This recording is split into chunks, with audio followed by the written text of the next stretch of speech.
Nós leremos todo o capítulo 2.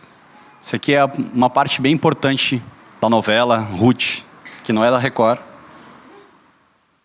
é do Senhor. Escute com fé o que diz a palavra de Deus.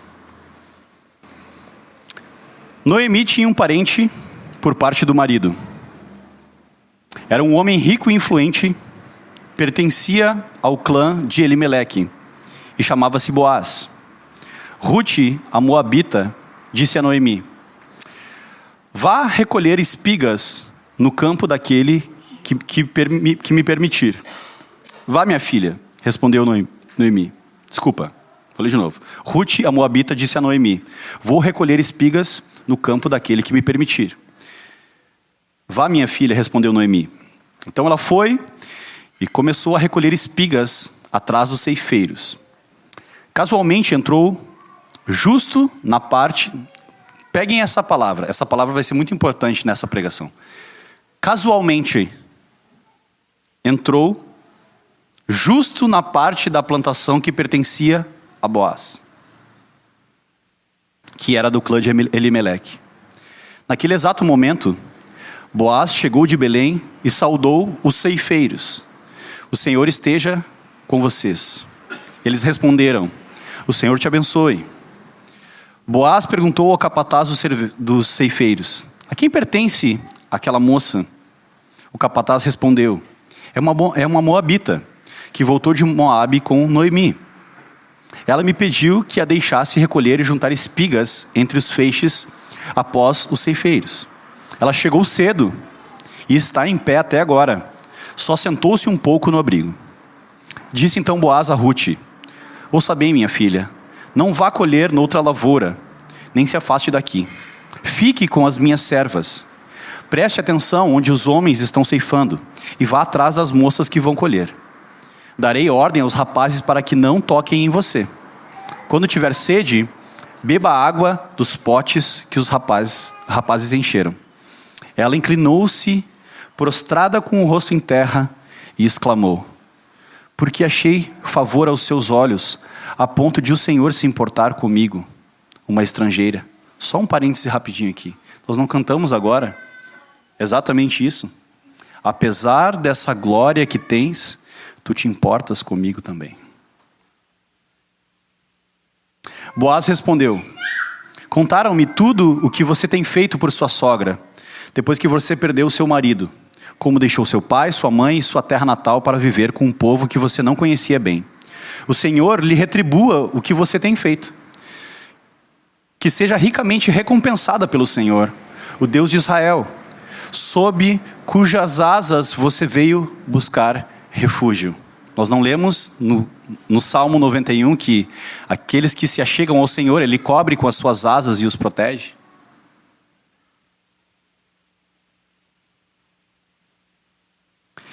E disse ela: continue eu a ser bem acolhida, meu senhor.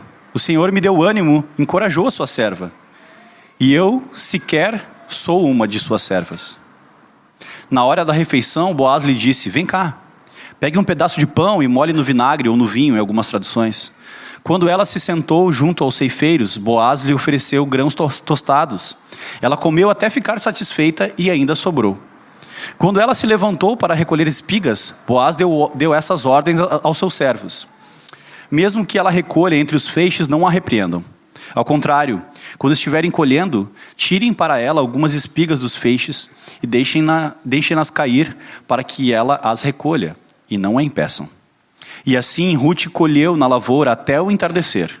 Depois debulhou o que tinha juntado, quase uma arroba de cevada. Carregou para o povoado, e sua sogra viu quando Ruth havia recolhido, quando ela lhe ofereceu o que havia sobrado da refeição.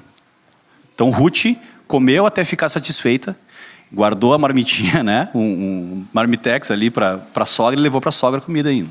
Eles estavam passando fome. Então Ruth contou à sua sogra com quem tinha trabalhado. O nome do homem com quem trabalhei hoje é Boaz. E Noemi exclamou: seja ele abençoado pelo Senhor, que não deixe de ser leal e bondoso com os vivos e com os mortos. Que não deixou de ser leal e bondoso com os vivos e com os mortos. E acrescentou aquele homem Aquele homem é nosso parente, é um dos nossos resgatadores. E Ruth, a moabita, continuou: pois ele mesmo me disse também: fique com os meus ceifeiros até que terminem toda a minha colheita. Então Noemi aconselhou a sua nora Ruth: é melhor mesmo você ir com as servas dele, minha filha. Noutra lavoura poderiam molestá-la. Assim Ruth ficou com as servas de Boaz para recolher espigas, até acabarem as colheitas da cevada de trigo. E continuou morando com a sua sogra. Vamos orar ao Senhor? Senhor, nós cremos que foi o Teu Espírito que inspirou essas palavras. Nós cremos que o Teu Espírito está aqui nessa manhã. Conduz, Senhor, o Espírito da verdade nos conduz a toda a verdade, Deus. Que nós possamos conhecer o Deus revelado, o Deus verdadeiro, o nosso Deus revelado através da Tua santa palavra nessa manhã, em nome de Jesus. Amém e amém. Amém. Vocês estão vendo as notícias dos jornais entre a guerra entre Israel, lá na Palestina, mulheres sendo sequestradas, arrastadas em praça pública. E isso poderia acontecer também nessa época. Vocês viram o perigo eminente que Ruth estava se expondo para que ela pudesse ter coisas para comer para ela e para a sua sogra. Ela corria o risco de ser molestada, corria o risco de ser estuprada, mas ela foi. Ela não teve medo, ela confiava no Senhor. Ela confiava no Senhor. E aqui a gente vai ver um paradoxo de toda a nossa existência, que é a soberania de Deus e a responsabilidade dos seres humanos. Ruth assumiu a responsabilidade. Ela não ficou, choramingando, ela não ficou se lamentando, se lamuriando que nem Noemi. Ela foi atrás de uma solução, crendo que Deus a protegeria e crendo que Deus traria a provisão. Então, responsabilidade humana e a soberania de Deus andando juntas, claramente, nessa passagem, assim como é na nossa vida também. Não tem como alguém ficar em casa só orando e pedindo a provisão de Deus sem sair para trabalhar. A gente faz as duas coisas. Nós saímos para trabalhar. E Deus nos prospera o trabalho das nossas mãos, abre as portas para que a gente trabalhe, para que a gente produza. E quando nós recebemos o nosso sustento, recebemos a bênção de Deus, muito mais do que merecemos, nós agradecemos a Deus, porque Deus proveu para nós força, coragem e sustento através do trabalho. Isso é responsabilidade humana e soberania de Deus envolvido.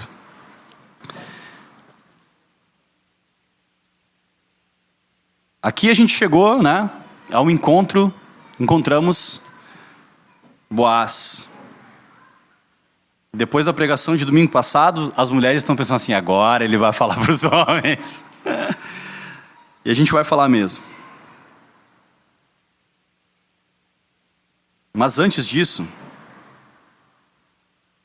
eu queria só explicar assim, o contexto cultural, o que está acontecendo aqui, para a gente poder conhecer a Deus, conhecer o caráter de Deus através dessa passagem e o que Deus espera de nós, que a gente faça a partir dessa revelação.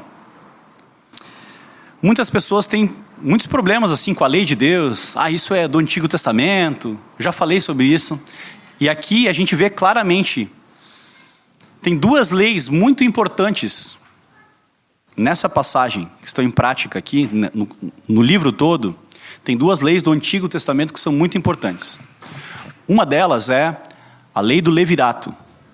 A lei do levirato é uma lei que existia, uma lei que era a lei do povo de Deus. Estava previsto então que o homem que não deixasse descendentes, o irmão dele ou alguém da família deveria casar com essa mulher que ficou desamparada porque ela não tinha como se sustentar, trazer para dentro do seio familiar, deveria ter um filho com a cunhada ou com a pessoa que está desamparada.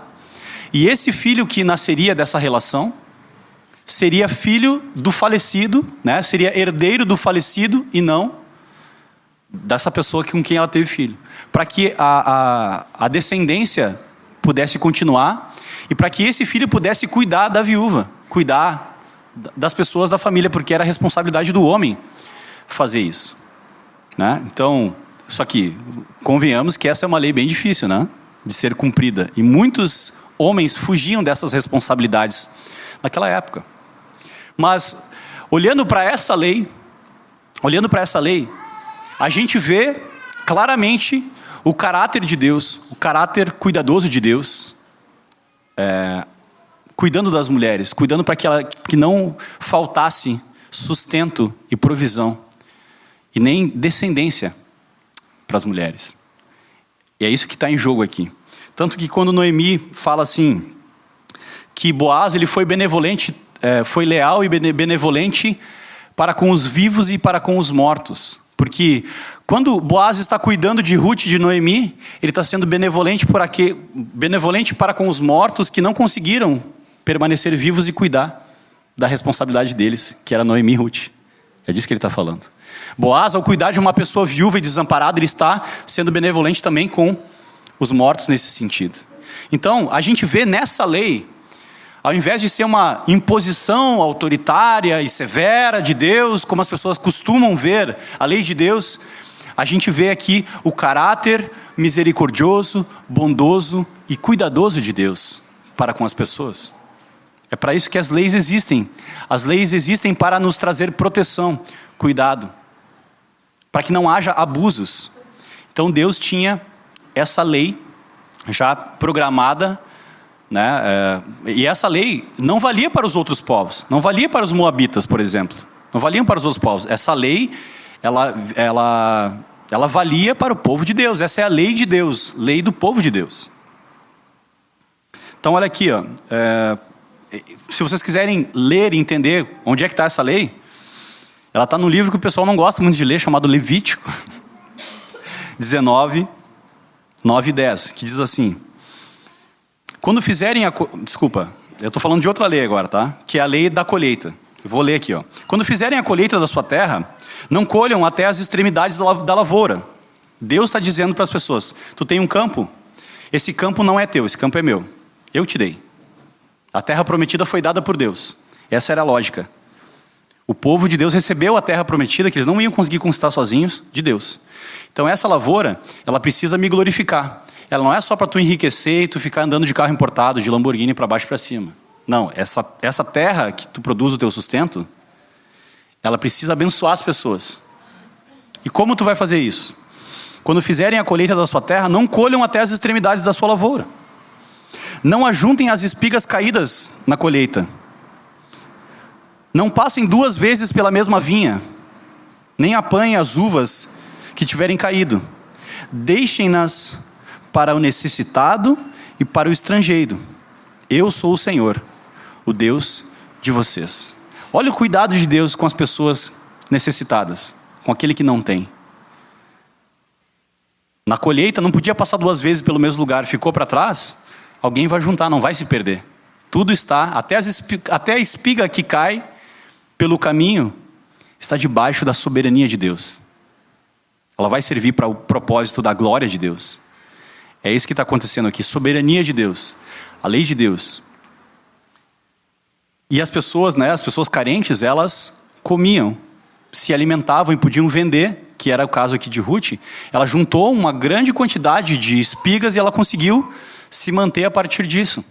E era a única forma de trabalhar, de conseguir sustento naquela época para uma viúva era isso. Era recolher essas migalhas, essas espigas que caíam pelo caminho, vender, e trabalhar e tudo mais. Tirar para o próprio sustento e revender.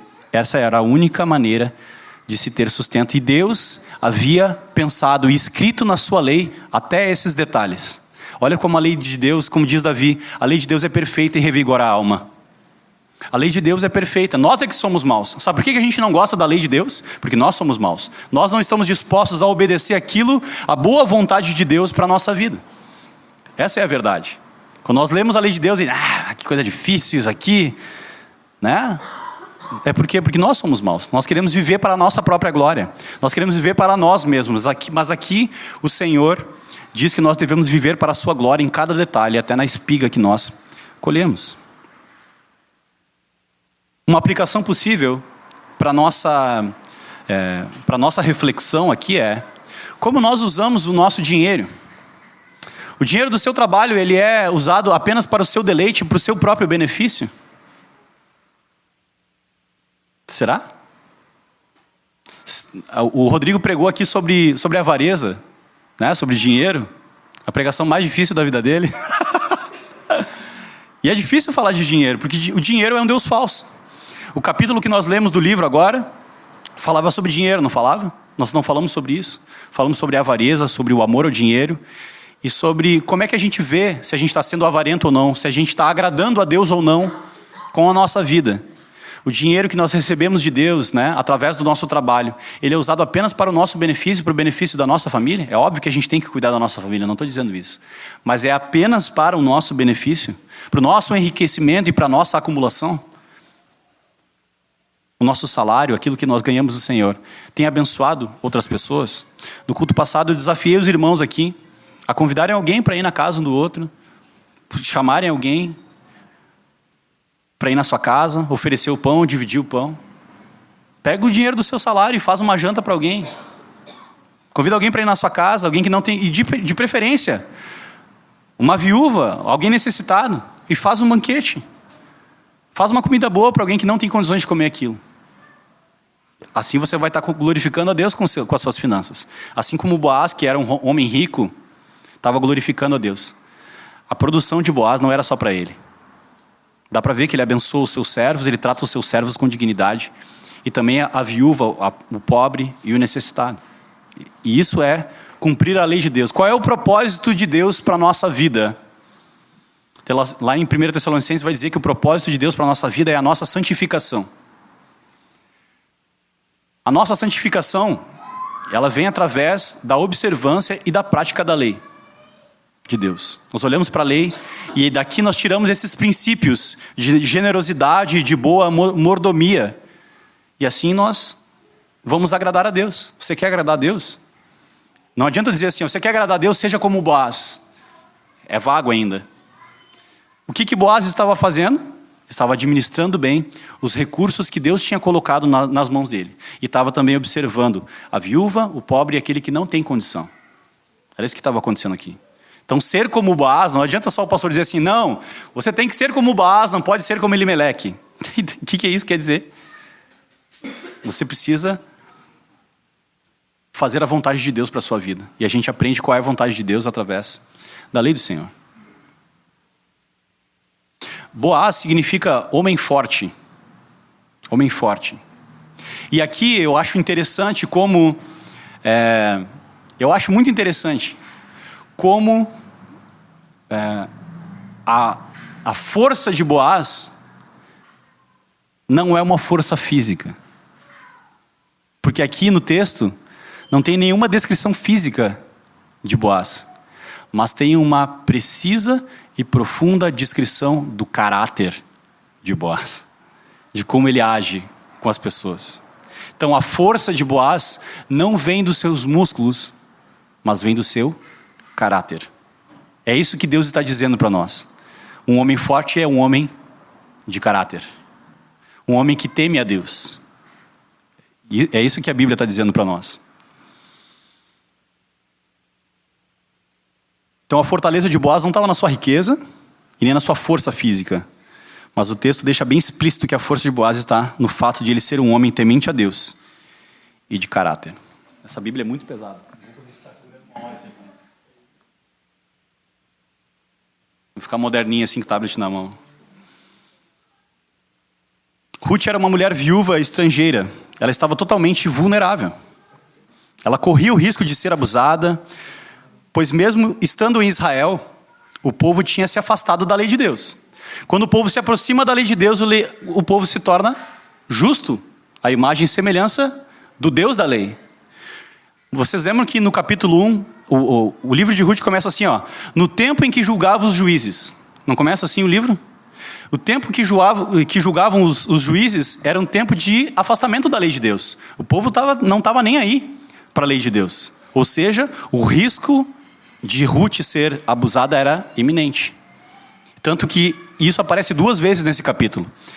Boaz fala e Noemi fala que ela poderia ser abusada, que era para ela ter cuidado com isso. Por isso que ela deveria ficar colhendo no campo de um homem que era temente a Deus. Muitas mulheres têm medo de serem estupradas e abusadas. Seja isso de maneira sexual ou emocional. Abusada emocionalmente. E como é que a mulher de Deus ela faz para se proteger disso? Ela vai se relacionar com um homem que é temente a Deus. Olhando para Boaz, vocês mulheres, hoje eu fui bem, né? Vocês mulheres, não falei nós mulheres, vocês mulheres, viu? Vocês mulheres solteiras, vocês têm a oportunidade de acertar e de olhar para um homem que tem força no seu caráter e que é um homem temente a Deus. O risco de sofrer abuso emocional ou qualquer tipo de abuso é muito menor. Isso é sabedoria de Deus. Isso é sabedoria de Deus. Ouçam o que a palavra diz. Uma outra aplicação possível aqui é que nem todas as igrejas são lugares seguros para mulheres, para famílias habitarem, e isso é um perigo real. O lugar para se pertencer é o lugar onde há o temor do Senhor, zelo por obedecer a Deus e revelar o caráter justo de Deus. Nós não somos perfeitos. Nós não somos perfeitos. Eu não sou perfeito como pastor. Os irmãos aqui não são perfeitos. Mas aqui nós ensinamos as pessoas e há um compromisso real das pessoas em temerem a Deus, em fazerem aquilo que é agradável a Deus, a terem um zelo por Deus. Isso faz a igreja saudável. Saudável. Existem muitas igrejas por aí, né? E eu não estou aqui só porque a gente vai fazer o curso de membros, fazendo propaganda aqui da igreja. Mas isso aqui é uma declaração de todo o coração, de que nós aqui nós desejamos temer ao Senhor, obedecer ao Senhor, por mais difícil que seja. Tem escolhas que nós fizemos, baseado naquilo que nós lemos na palavra e entendemos da palavra, que são difíceis. Não é polêmica de não ter pastora. A gente vai explicar isso hoje. Por quê? Por que isso aí? Porque nós queremos ser fiéis à palavra. Nós queremos ser fiéis ao Senhor. Porque em Belém, as mulheres são protegidas. Elas não precisam estar expostas. Elas são protegidas por nós. Porque tem homens de Deus que assumiram a responsabilidade de prover, de defender a doutrina e de proteger as mulheres. Nem estava no script essa. Então nem todas as igrejas, por mais que seja batista, presbiteriana, evangélica, não sei o quê, a placa da igreja não define o que uma igreja é.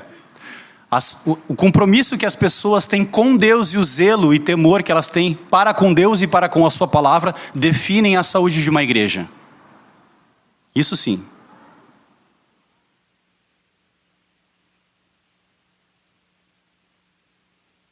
Uma outra coisa que é interessante, vocês lembram que eu frisei a palavra, casualmente Ruth entrou nas terras de Boaz.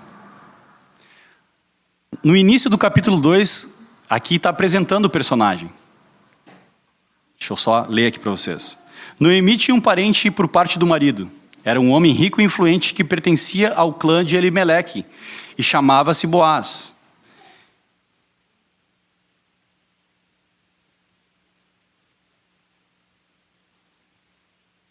No versículo 13 diz assim: então ela foi e começou a colher espigas atrás dos ceifeiros. Por acaso, entrou justamente na parte da plantação que pertencia a Boaz.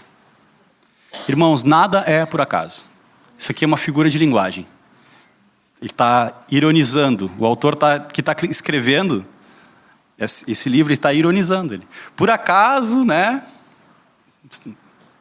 Entrou nos campos de Boaz. Aqui ele está mostrando justamente que às vezes a gente não enxerga a soberania de Deus nas coisas que acontecem na nossa vida. A gente não vê. Por que isso aconteceu comigo? Por que você veio parar nessa igreja? Aqui na Cidade Baixa, né? A gente estava fazendo o curso para o batismo lá, e a Alice, que está vindo aqui na igreja, ela contou que ela começou a ouvir o evangelho de um pastor que é de uma igreja de Singapura. Casualmente caiu lá nos sugeridos do YouTube, lá um pastor que estava pregando o evangelho e... Casualmente existe uma igreja aqui na Cidade Baixa. Casualmente você conheceu alguém aqui da igreja que te convidou para uma igreja lá e tal. E essa é essa igreja aqui que você está frequentando, que você é membro. Casualmente. Casualmente Deus está envolvido na sua salvação. Casualmente Deus está cuidando de cada detalhe da sua vida. Casualmente.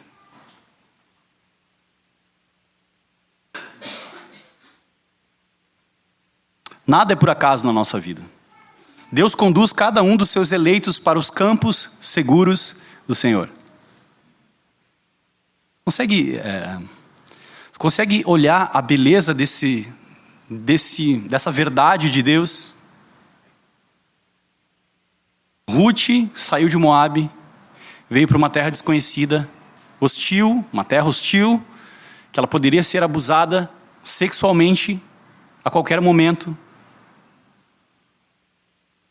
E casualmente, ela entrou nas terras do homem mais justo daquele povo. Essa é a soberania de Deus. Esse é o Deus que conduz a sua e a minha vida. Esse é o nosso Deus.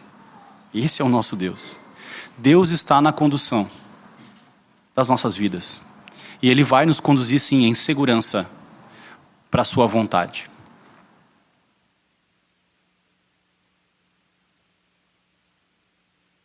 Não é por acaso que você está aqui nessa igreja também. Não é por acaso.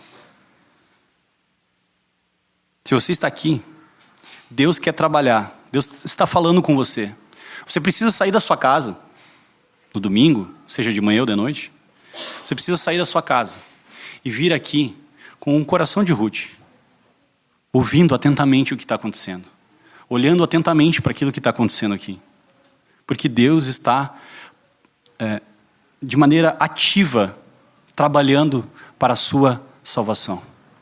Lá em Filipenses 1 diz que aquele que começou a boa obra em nós, Ele é fiel para completá-la até o dia do Senhor. Deus está ativamente trabalhando para a sua salvação, para a transformação da sua vida, para a edificação da sua vida, e tudo isso para a glória dEle. Ouça o que o Senhor está falando aqui.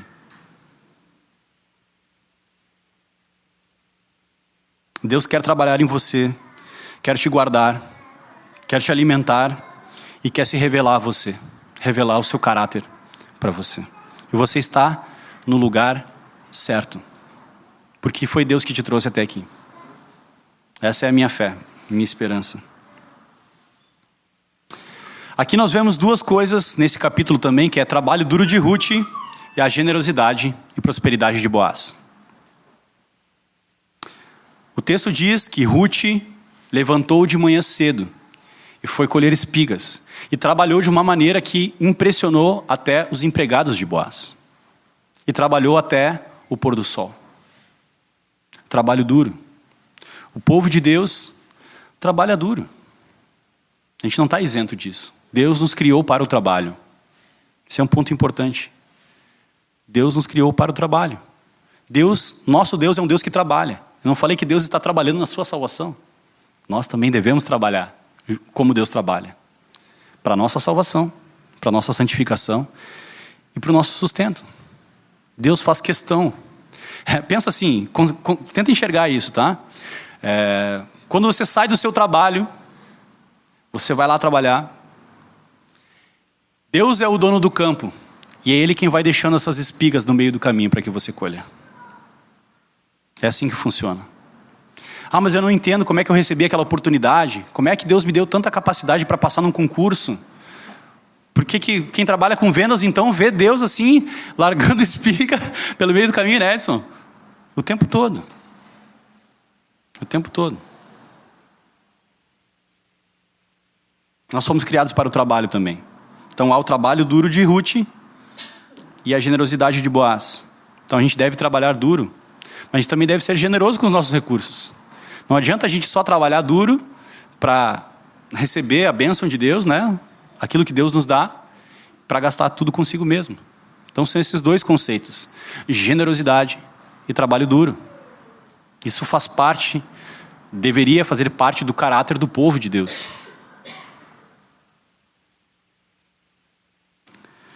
Boaz sabe que suas terras não são apenas para o seu próprio proveito. A terra do Senhor, a terra é do Senhor.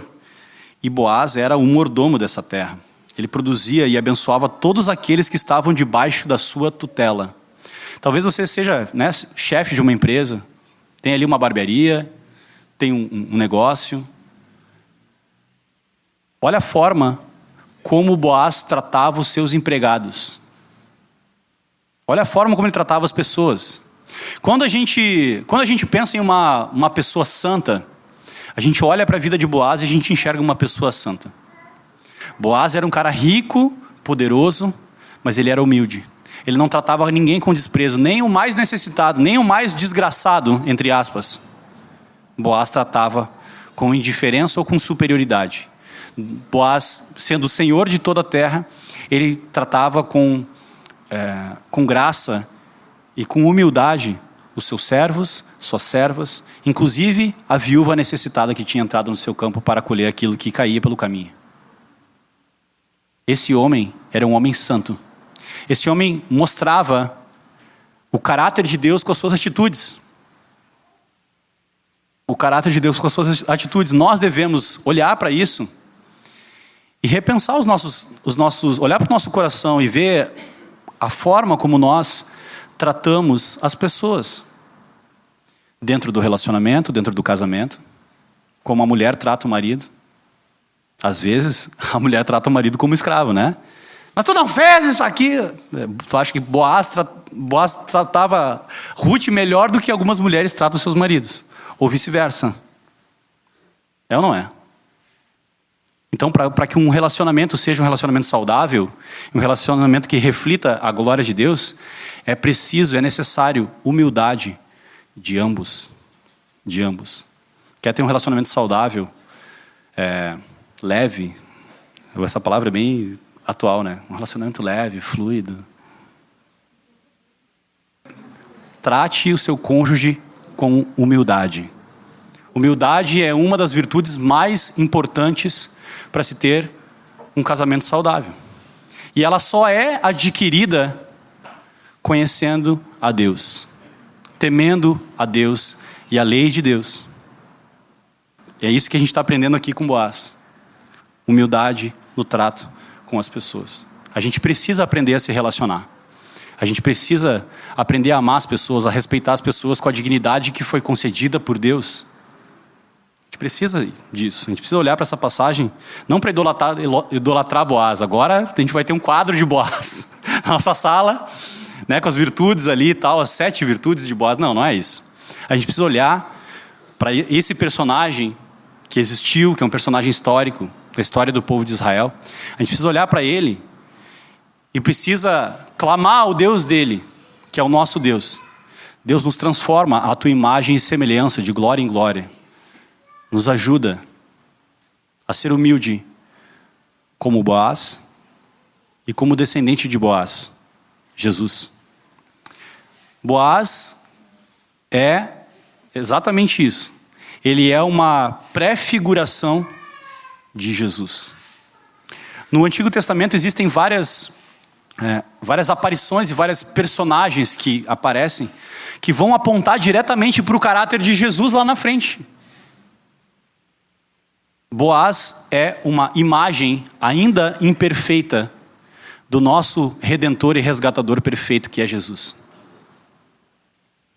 É uma imagem imperfeita Se Boaz é a imagem imperfeita, amigão, do resgatador Jesus, nós estamos longe, né? Tem muito para caminhar ainda. Ele é uma imagem imperfeita do nosso resgatador, Jesus.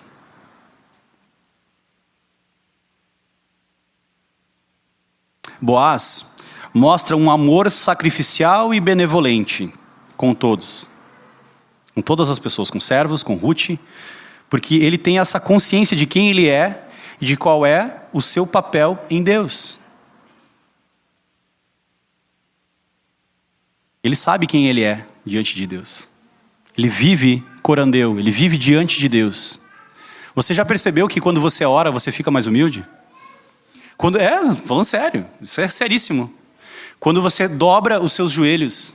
Eu sei que o pessoal não gosta muito de religiosidade e tal, não, esse negócio, eu falo com Deus do jeito que eu quero, Deus é meu brother e pá, mas não é tão assim, tá? Quando nós nos dobramos em humildade a Deus, quando nós nos ajoelhamos diante de um Deus que ele é infinitamente maior do que nós, que detém o poder sobre a vida e sobre a morte, quando nós nos humilhamos assim, voluntariamente, assim como Ruth faz aqui nessa passagem também, ela se dobra e ela reconhece a bondade e a benevolência de Boaz, ela está fazendo um ato ali de adoração. Ela está reconhecendo a sua condição e com quão grande amor ela tem sido amada e resgatada por aquele homem que está agindo à imagem e semelhança de Deus. Quando a gente ora, a gente fica mais humilde. Quando a gente está muito arrogante, está cheio de si, é porque a gente está distante do Senhor. A gente não está se olhando no espelho, essa é a verdade. Deus é esse espelho, essa glória que nos coloca assim, deixa bem pianinho, como se diz. Deixa bem humilde. Então a gente precisa aprender a orar com o coração certo, com a postura correta também. Dobrar os joelhos. Preste atenção. Ore. Acorde de manhã, experimente acordar de manhã, se colocar diante de Deus. Rosto em terra, de joelhinho. E orar assim, não mecanicamente, mas orar falando com Deus. Como se Deus estivesse exatamente ali na tua frente, ouvindo cada palavra que está saindo da tua boca, com temor. Com certeza você vai levantar daquele momento de oração muito mais humilde, muito mais manso. Era isso que Jesus fazia. Quando ele se retirava para orar, fazia os milagres e tal, e a coisa podia mexer com o coração de Jesus. Ele, beleza, fica aí agora que eu vou, já volto aí, 5 minutinhos ali, eu vou no monte aqui, já vem. Ele ia orar, ele ia contemplar o Senhor. Se prostrava diante de Deus. Então Boaz é essa figura mansa e humilde. A imagem imperfeita do resgatador perfeito, Jesus Cristo. Aqui o texto diz que Boaz é um possível resgatador. E tem essa lei do levirato, que eu comecei a explicar antes e passei para frente e vou explicar agora. Que está lá em Números, outro livro que o pessoal não gosta de ler do Antigo Testamento. Capítulo 27, de 8 a 11, diz assim: diga aos israelitas que se um homem morrer e não deixar filhos, transfira a sua herança para sua filha. Se ele não tiver filha, deem a sua herança aos irmãos dele. Se ainda seu pai não tiver irmãos, deem a herança ao parente mais próximo em seu clã. Lembra que Boaz era do mesmo clã que Elimeleque? Esta será uma exigência legal para os israelitas, como o Senhor ordenou a Moisés. Então é baseado nessa lei que existia essa prática do levirato de casar com a mulher e fazer uma descendência para que a família pudesse receber a herança. Tinha que acontecer isso.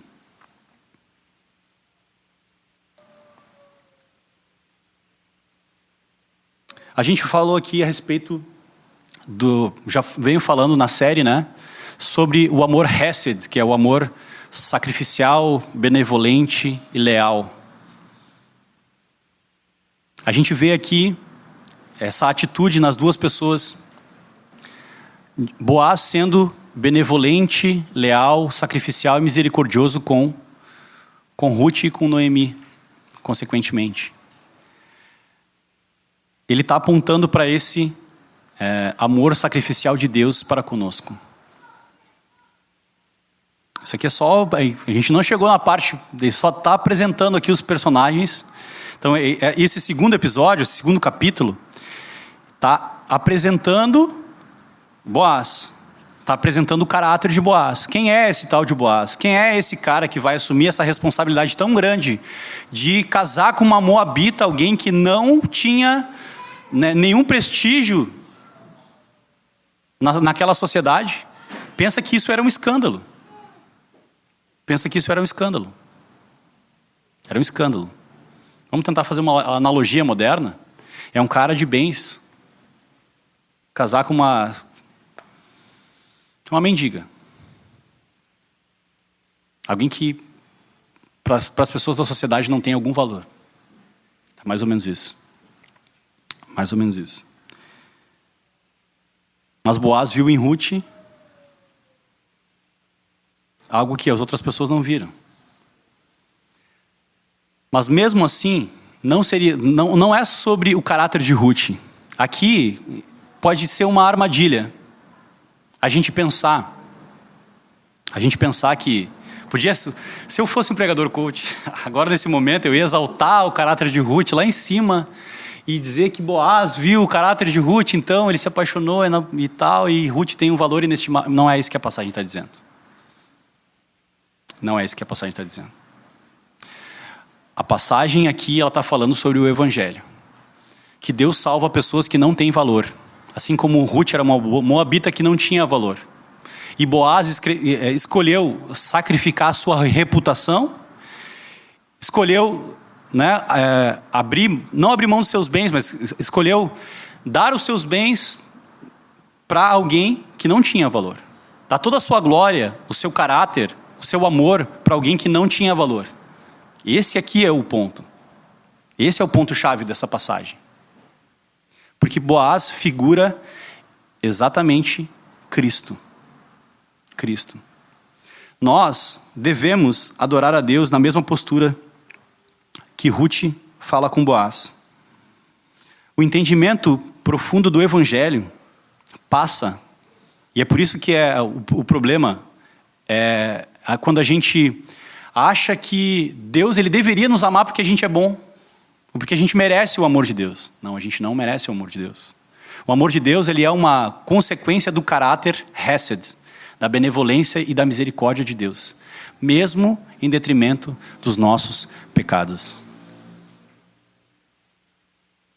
Quando nós ouvimos a mensagem do Evangelho de que existe um Deus que olhou para nós, que se importou conosco, que está disposto a fazer de tudo, entregar tudo para nos salvar, a nossa postura, nosso coração, ele deve ser, como está descrito no versículo 10 do capítulo 2 de Ruth, que diz assim: Ruth se inclinou e prostrada, rosto em terra, exclamou: por que achei favor aos seus olhos, a ponto do Senhor se importar comigo, uma estrangeira? Essa é a mensagem do Evangelho. Nós éramos inimigos de Deus. Nós éramos estrangeiros, nós estávamos no reino das trevas.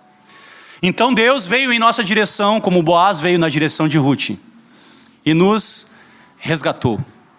Nos resgatou. Ele nos trouxe para o reino da sua maravilhosa luz através do seu Filho, o resgatador, Jesus.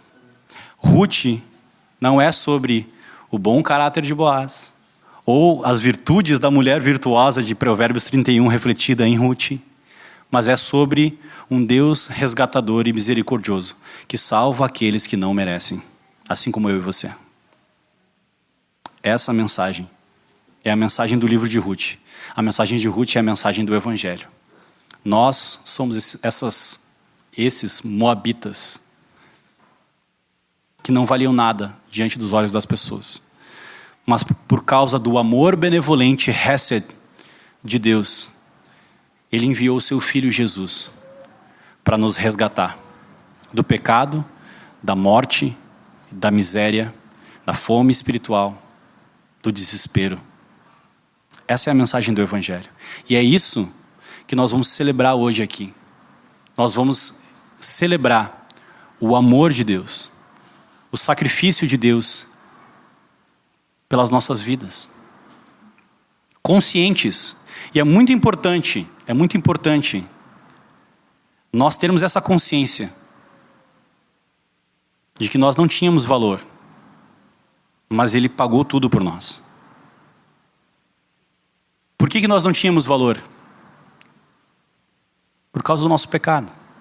Nós voluntariamente desprezamos a Deus, nos rebelamos contra Deus, vivemos uma vida dissoluta, uma vida de pecados voluntários.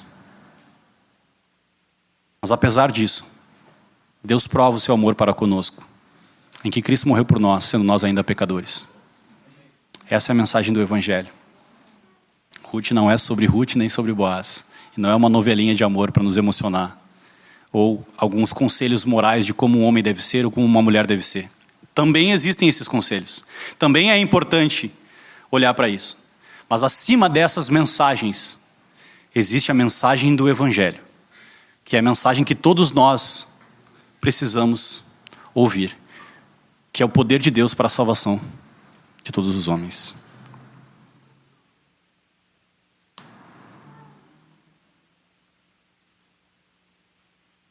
Eu tenho aqui algumas aplicações. Eu quase terminei a pregação das aplicações, né? Algumas aplicações aqui para a gente fazer a partir desse texto, dessa história. É o seguinte: o que nós temos? O que você tem? Nós estamos sendo bons mordomos com os nossos recursos. Nós estamos abençoando alguém além de nós mesmos. Boaz era um homem rico. Eu sempre falo a respeito da armadilha que é atrelar generosidade à riqueza. Não. Uma coisa não tem nada a ver com a outra. Generosidade é uma virtude presente na vida de pobres e ricos. Você pode ser um pobre generoso e pode ser um rico não generoso. Isso é uma verdade.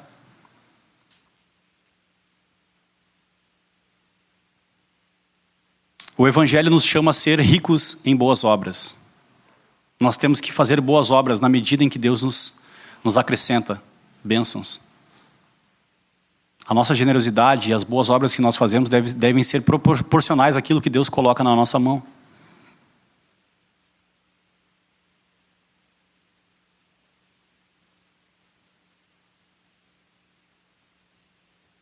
Você deseja ter condições, prosperar?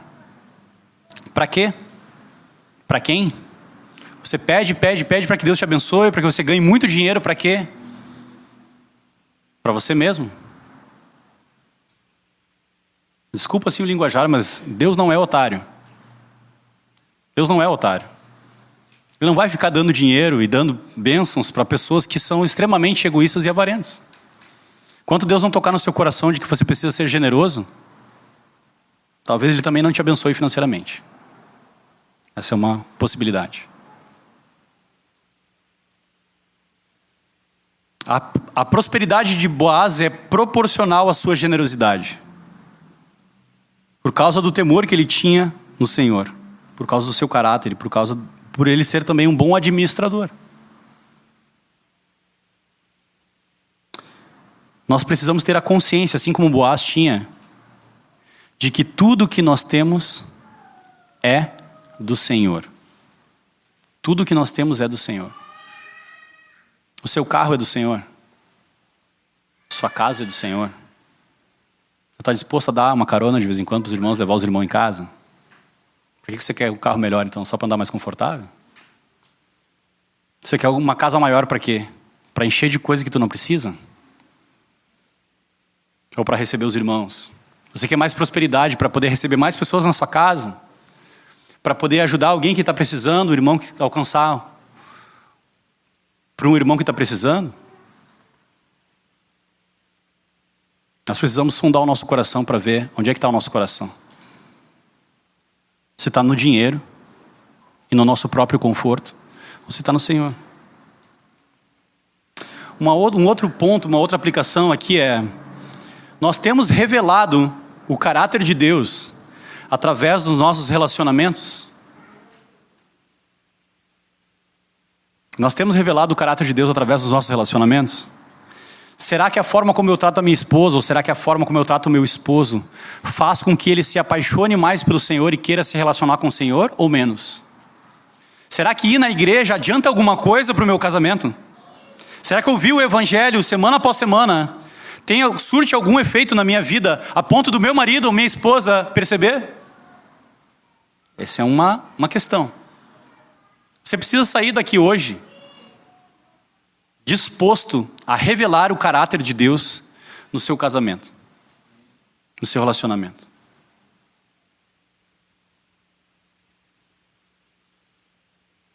Difícil, mas é isso exatamente que Deus vai usar para nos transformar a imagem e semelhança dele. É difícil.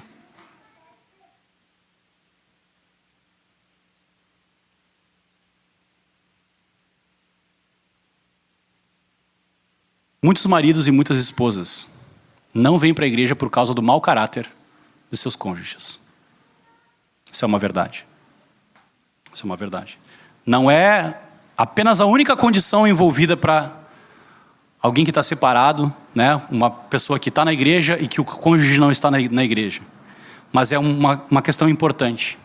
Nós devemos dar bom testemunho nos nossos relacionamentos. A palavra de Deus diz que o marido, lá em 1 Coríntios, diz que o marido ele é ganho pelo bom procedimento da esposa. Pelo bom procedimento da esposa.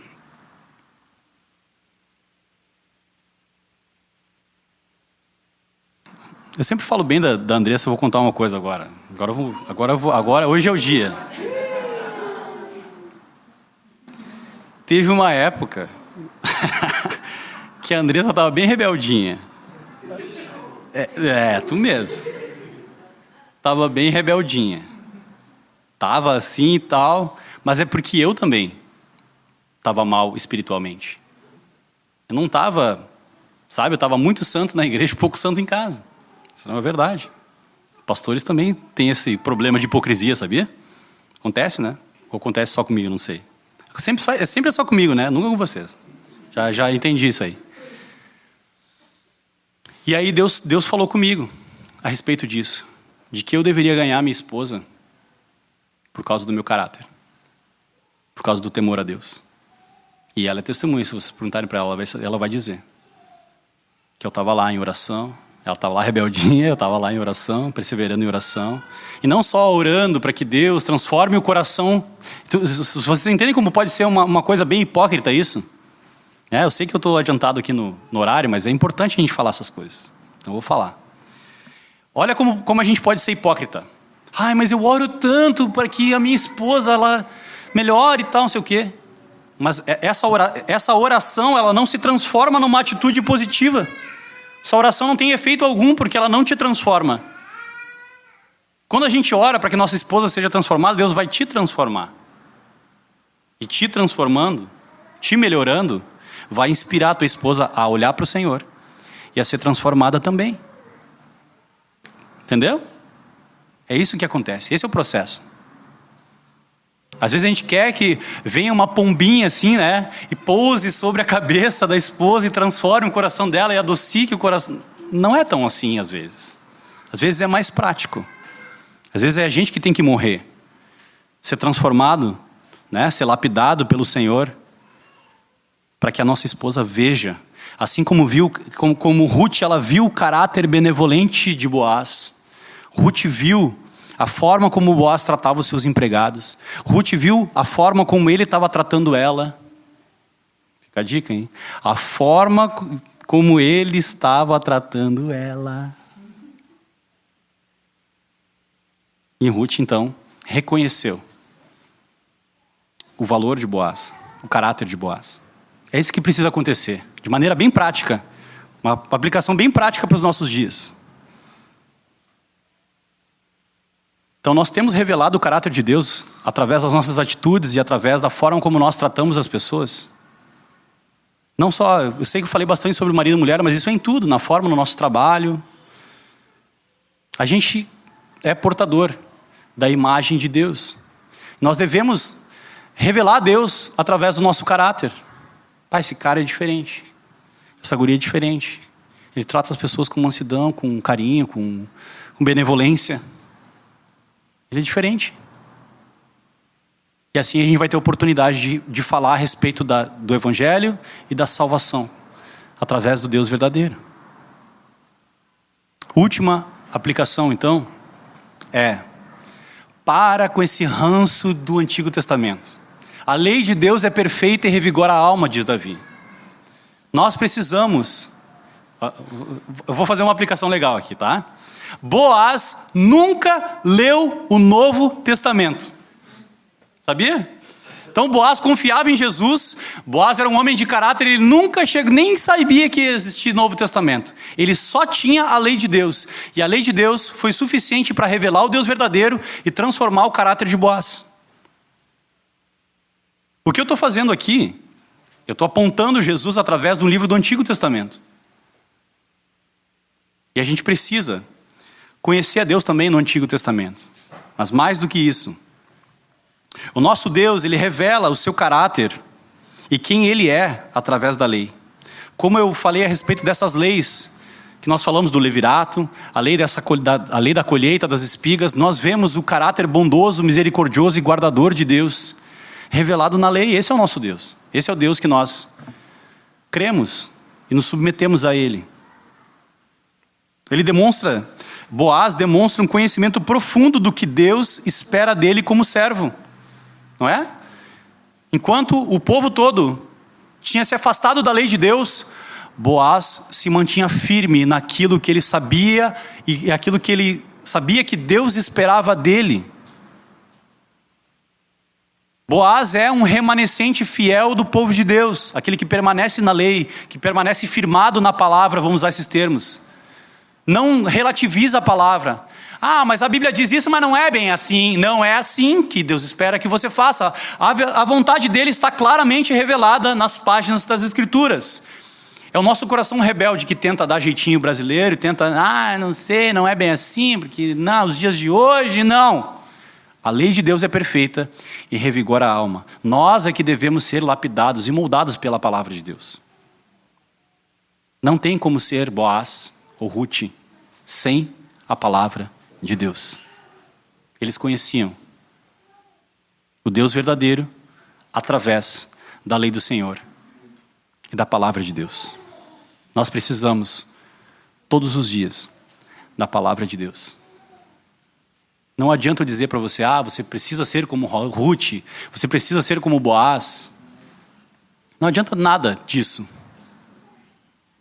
se você não abrir a sua Bíblia em humildade e buscar conhecer a Deus e obedecer a Deus com humildade. Não adianta nada. A gente vai só ficar falando aqui.